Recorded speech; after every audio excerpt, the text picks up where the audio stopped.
कुछ infrastructure project सिर्फ concrete और तारकोल से नहीं बनते, वो किसी इलाके के आर्थिक भविष्य की कहानी लिखते हैं।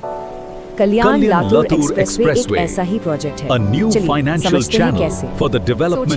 कल्याण से लातूर का जो सफर अभी 11 घंटे का है, वो जल्द ही सिमटकर सिर्फ 4 घंटे का रह जाएगा। ये सिर्फ कुछ घंटों की बचत नहीं है, ये एक ऐसा बदलाव है जो इस पूरे क्षेत्र की अर्थव्यवस्था को एक नई रफ्तार दे सकता है। और यहीं से आज का हमारा सबसे बड़ा सवाल खड़ा होता है, क्या वाकई एक अकेला इंफ्रास्ट्रक्चर प्रोजेक्ट किसी पूरे इलाके का आर्थिक नक्शा बदल सकता है? आज हम इसी सवाल की तह तक जाएंगे। तो आज हम 5 जरूरी पहलुओं पर बात करेंगे। वो 11 घंटे की आर्थिक दीवार क्या है, इस प्रोजेक्ट का पूरा ब्लूप्रिंट कैसा है, कैसे कल्याण एक नेशनल जंक्शन बन रहा है, रास्ते में क्या चुनौतियां हैं, और आखिर में महाराष्ट्र के भविष्य पर इसका क्या असर होगा। चलिए पहले हिस्से से शुरू करते हैं। ये जो 11 घंटे का सफर है ना, ये सिर्फ एक लंबा सफर नहीं है, ये महाराष्ट्र की 2 अलग अलग आर्थिक दुनियाओं के बीच की एक दीवार है। एक तरफ है मुंबई मेट्रोपॉलिटन रीजन जो काफी विकसित है, और दूसरी तरफ है मराठवाड़ा जो विकास की राह देख रहा है। ये 11 घंटे सिर्फ घड़ी पर बीतता हुआ वक्त नहीं है, ये एक आर्थिक दीवार है, एक ऐसी दीवार जो व्यापार, निवेश और विकास की रफ्तार को धीमा कर देती है और महाराष्ट्र के 2 अहम हिस्सों को एक दूसरे से अलग रखती है। और इस दीवार का असर बहुत सीधा और साफ है। इसकी वजह से मराठवाड़ा के खेती-बाड़ी से जुड़े प्रोडक्ट्स की लॉजिस्टिक्स लागत बढ़ जाती है। नतीजा, वो मुंबई के बड़े बाजार में कॉम्पिटिटिव नहीं रह पाते।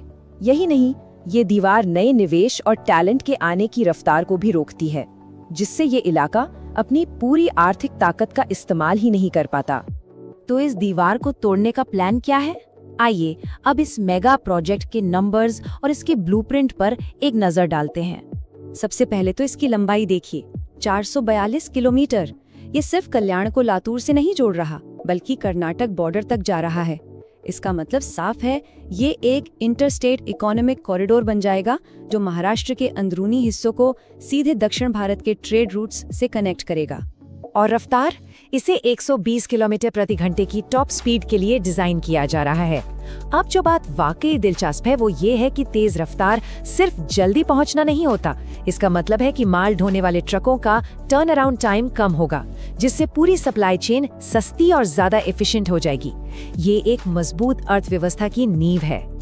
इस विशाल प्रोजेक्ट की अनुमानित लागत है 36,000 करोड़ रुपए। जी हाँ, 36,000 करोड़। ये एक बहुत बड़ा निवेश है जो दिखाता है कि ये प्रोजेक्ट रणनीतिक तौर पर कितना अहम है। इसका जो रास्ता है ना, वो भी बहुत सोच समझकर चुना गया है। ये ठाणे के इंडस्ट्रियल सेंटर कल्याण से शुरू होता है, फिर अहमदनगर के एग्रो इंडस्ट्रियल इलाके से गुजरता है, और उसके बाद बीड़ और लातूर के खेती वाले इलाकों से होता हुआ आगे बढ़ता है। यानी ये रूट अलग अलग तरह की स्थानीय अर्थव्यवस्थाओं को एक ही हाई स्पीड माला में पिरो देता है। अब आते हैं इस प्रोजेक्ट के सबसे दिलचस्प और शायद सबसे क्रांतिकारी पहलू पर, कल्याण का नया रोल।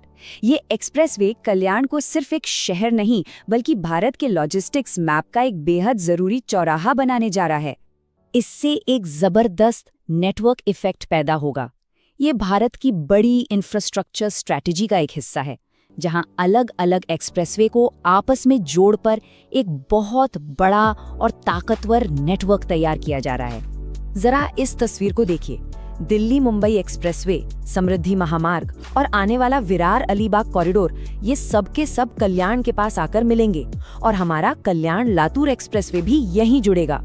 मतलब कल्याण एक तरह से उत्तर दक्षिण और पूर्व पश्चिम कॉरिडोर का संगम बन जाएगा। तो ये लॉजिस्टिक्स हब होता क्या है? आसान भाषा में कहें तो ये एक ऐसा सेंट्रल पॉइंट होता है जहां से पूरे देश में सामान की आवाजाही और डिस्ट्रीब्यूशन कंट्रोल होता है। और कल्याण की जो लोकेशन है वो इसे एक नेचुरल लॉजिस्टिक्स हब बनाने के लिए एकदम परफेक्ट है। लेकिन जैसा कि हर बड़े सपने के साथ होता है, इसे हकीकत बनाने का रास्ता आसान नहीं है। इसमें कई चुनौतियां हैं। तो अब बात करते हैं उन इंजीनियरिंग और सरकारी रुकावटों की जिन्हें इस प्रोजेक्ट को पार करना होगा। सबसे बड़ी इंजीनियरिंग चुनौती है मालशेज घाट का मुश्किल इलाका। यहाँ से 8 किलोमीटर लंबी एक सुरंग बनानी होगी।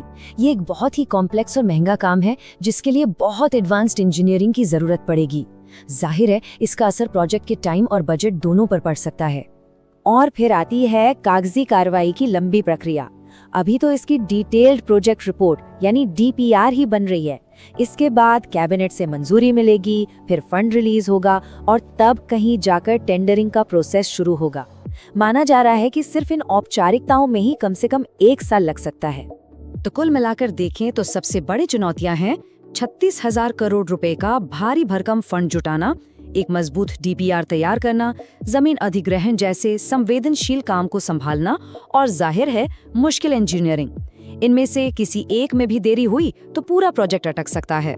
चलिए इन सब चुनौतियों से आगे बढ़कर देखते हैं कि अगर ये प्रोजेक्ट कामयाब हो जाता है तो महाराष्ट्र का भविष्य कैसा दिखेगा। आइए इसके दूर तक जाने वाले आर्थिक और सामाजिक असर पर नजर डालते हैं। आर्थिक असर तो बिल्कुल साफ नजर आते हैं। पहला, मराठवाड़ा के विकास को एक जबरदस्त बूस्ट मिलेगा। दूसरा, माल ढुलाई आसान होने से व्यापार बढ़ेगा। और तीसरा, इस कॉरिडोर के आसपास नए इंडस्ट्रियल क्लस्टर्स और लॉजिस्टिक्स पार्क्स बनेंगे, जिससे रोजगार के हजारों नए मौके पैदा होंगे। तो आखिर में ये कहानी सिर्फ 11 घंटे के सफर को 4 घंटे में बदलने की नहीं है। ये क्षेत्रीय एकता में किया गया एक रणनीतिक निवेश है। ये महाराष्ट्र के आर्थिक इंजन को उसके कम विकसित इलाकों से जोड़कर पूरे राज्य के लिए एक ज्यादा बैलेंस्ड और टिकाऊ भविष्य बनाने की कोशिश है। और जैसा कि एक विश्लेषण में कहा गया है, भविष्य का भारत असल में इन्हीं सड़कों पर बन रहा है।